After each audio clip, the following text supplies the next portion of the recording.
दोस्तों आप जो यह पौधा देख रहे हैं स्क्रीन पर, यह पौधा अगर आपको कहीं मिल जाए तो उसको सीधा अपने घर पर लेकर आएं, क्योंकि यह पौधा जो है पैसों को चुम्बक की तरह खींचता है। जैसे चुम्बक लोहे को अपनी ओर खींचता है, वैसे ही यह पौधा पैसे को अपनी ओर खींचता है। इस पौधे की सही जानकारी अगर आपको पता चल जाएगी तो आपके पैरों तले जमीन खिसक जाएगी। तो चलिए दोस्तों बताते हैं कि इस पौधे को आपके कैसे उपयोग में लाना है और कैसे उपयोग करना है, और कैसे इसका लाभ लेना है और कैसे इस्तेमाल करना है। दोस्तों इस वीडियो में मैं आपको 3 उपाय बताऊंगा, और तीनों उपाय पहले आपको सुनना है, उसके बाद सही तरीके से करना है।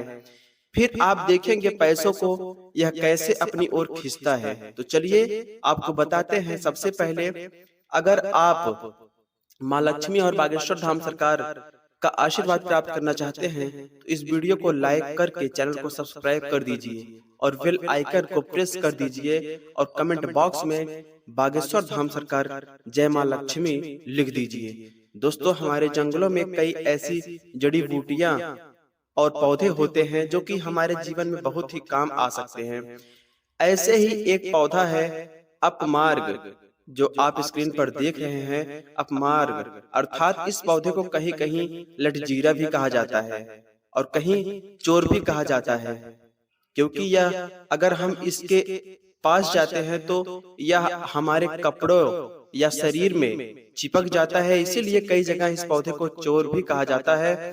और दोस्तों यह हमारे लिए धन दौलत सुख और ऐश्वर्य का कारण भी है। दोस्तों आज जो उपाय आपको बताने जा रहा हूँ यह लाख किताबों में भी आपको नहीं मिलेगा। दोस्तों अपमार्ग के पौधे के अनेक फायदे होते हैं जो मैं आपको इस वीडियो में बताऊंगा। देख लिए, जंगल में रहने वाले साधु महात्मा लोग जब भी साधना करते हैं, यानी कि जब वह पूजा पाठ करते हैं, तपस्या करते हैं, तो यह लोग अपमार्ग के बीजों का, जो यह लटजीरा है, इसका बीज निकाल करके दूध में पका करके खीर बनाते हैं। खीर बनाने के बाद वह लगभग 500 ग्राम की मात्रा में इसके बीज से बनी उस खीर का सेवन करते हैं, अर्थात उसको खाते हैं। इससे क्या होता है कि उनको बिल्कुल भी भूख और प्यास नहीं लगती है, और फिर उसके बाद वह तपस्या पर बैठ जाते हैं और वह साधु महात्मा लोग लंबे समय के लिए मल मूत्र का भी त्याग कर देते हैं। यानी कि अगर आप अपमार्ग के बीजों की खीर बनाकर सेवन करते हैं तो लंबे समय तक आप को कोई भी साधना कर सकते हैं। और वही अगर आप इसके बीज को घिस कर तिलक लगाते हैं तो आप वशीकरण का भी काम कर सकते हैं। तो हमने आपको एक उपाय बताया। दोस्तों अभी दूसरा उपाय जो कि बहुत ही महत्वपूर्ण है, दूसरा उपाय यह है कि अपमार्ग के जड़ का तंत्र क्रियाओं में विशेष उपयोग किया गया है। वही अपमार्ग काढ़ा बना कर किसी बाझ महिला को पिला देते हैं, यानी कि जिसको बच्चा नहीं हो रहा है, जो बहुत दिनों से परेशान है, बाझ औरत, अगर उसे आप पूर्व पुष्प योग पिला दिया जाए तो कैसे भी बाझ औरत हो वह महिला निश्चित गर्भवती हो जाती है। परंतु ध्यान रहे कि यह प्रक्रिया ऋतु स्नान के बाद 5 दिन बाद ही करनी चाहिए। पहले इसको देखना है, पढ़ना है, समझना है, उसके बाद ही आप यह उपाय करेंगे। दोस्तों यदि गोरोचन के साथ अपमार्ग की जड़ को पीसकर अगर तिलक लगा लें, यह जो पौधा आप स्क्रीन पर देख रहे हैं, अगर इसकी जड़ को पीसकर आप गोरोचन के साथ तिलक लगाते हैं तो आप उसके बाद कहीं भी जाएंगे, कोई भी कार्य करने जाएंगे तो वह कार्य अवश्य सफल होगा।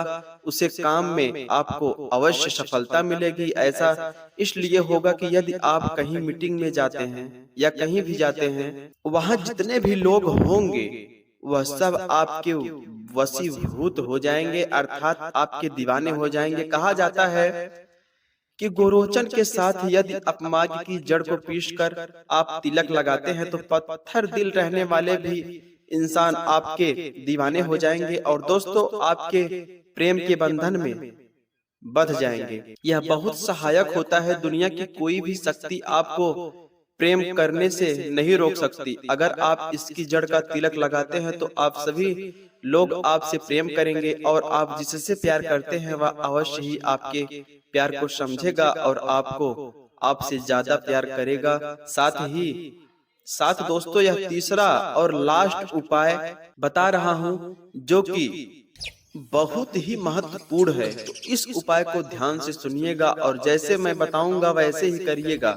दोस्तों, रवि पुष्प योग में रवि पुष्प योग में आप मार्ग की जड़ का अंजन करने से आपको जमीन में गड़ा हुआ धन भी दिखाई देने लगता है। जैसा कि मैं आपको पहले ही बताया था कि यह उपाय पैसा खींचने का भी कार्य करता है। तो दोस्तों, कैसे करना है इसको आप ध्यान से जरूर सुनिएगा। देखिए, रवि पुष्प योग में आप मार्ग की जड़ का अंजन करने से आपको जमीन में दबा हुआ धन भी देखने को मिलेगा। यानी कि जो हमारे पहले के बड़े बुजुर्ग लोग थे, वह लोग जमीन में पैसा दबा देते थे और उनकी मृत्यु के बाद वे ऐसे ही पड़ा रहता था। तो वह धन आपको जरूर दिखने लगेगा और आसपास के भूत प्रेत और जो भी वहां पर मौजूद नकारात्मक शक्तियां होंगी वह सब सकारात्मक शक्तियों में परिवर्तित हो जाएंगी। यानी कि अगर आपके घर में कोई भी नकारात्मक शक्ति है तो वह सकारात्मक शक्ति में परिवर्तित हो जाएगी। साथ ही साथ तंत्र की दृष्टि में अपमार्ग यानी लटजीरा जो आप स्क्रीन पर देख रहे हैं, यह पौधा बहुत ही पावरफुल माना जाता है। इसीलिए बड़े बड़े संत और महात्माओं ने सबसे पहले इसे उत्तम श्रेणी में रखा है, क्योंकि यह बहुत ही ज्यादा प्रभावित पौधा है, क्योंकि इसके तंत्र का प्रभाव कभी भी विफल नहीं होता। यानी कि अगर आप इसका उपाय करते हैं तो आपको 100% इसका लाभ मिलना ही मिलना है। इसका उपाय कभी विफल नहीं होता। साथ ही साथ अगर आप नवरात्रि, दीपावली अथवा किसी भी शुभ मुहूर्त में अपमार के पौधे की जड़ यानी लटजीरा जड़ को लाकर अपने घर के तिजोरी में रख दे, यानी कि इसका जो जड़ होता है उसे आप अपने घर में तिजोरी के साथ में रख दें, तो यह आपके घर को अन्न और धन से भर देगा। आपके घर में जो भी नकारात्मक शक्तियां हैं वो तुरंत नष्ट हो जाएंगी और वह सभी सकारात्मक शक्तियों में परिवर्तित होने लगेंगी। और आप अगर आर्थिक तंगी से परेशान हैं तो वह आर्थिक तंगी भी आपके घर से एक दिन में ही भगाने लगेगी और आपके घर में अच्छी अच्छी खबर अथवा आपके घर में खुशियों की बरसात होने लगेगी। माँ लक्ष्मी का आशीर्वाद आपके घर पे हमेशा बना रहेगा और आपकी तिजोरी में माँ लक्ष्मी खुद विराजमान हो जाएंगी। तो यह उपाय आप लोग किसी भी मुहूर्त जैसे दीपावली या अन्य शुभ अवसर पर, शुभ त्योहारों पे होते हैं तो उसमें आप कर सकते हैं। तो दोस्तों, वीडियो कैसा लगा एक प्यारा सा कमेंट जरूर करिएगा और चैनल को सब्सक्राइब जरूर कर दीजिए दोस्तों। और कमेंट बॉक्स में वीडियो कैसा लगा एक प्यारा सा कमेंट जरूर करिएगा। और कमेंट बॉक्स में दोस्तों माँ लक्ष्मी और विष्णु भगवान बागेश्वर धाम सरकार का जयकारा अवश्य होना चाहिए। तो मिलते हैं दोस्तों नेक्स्ट वीडियो में, तब तक के लिए सीताराम।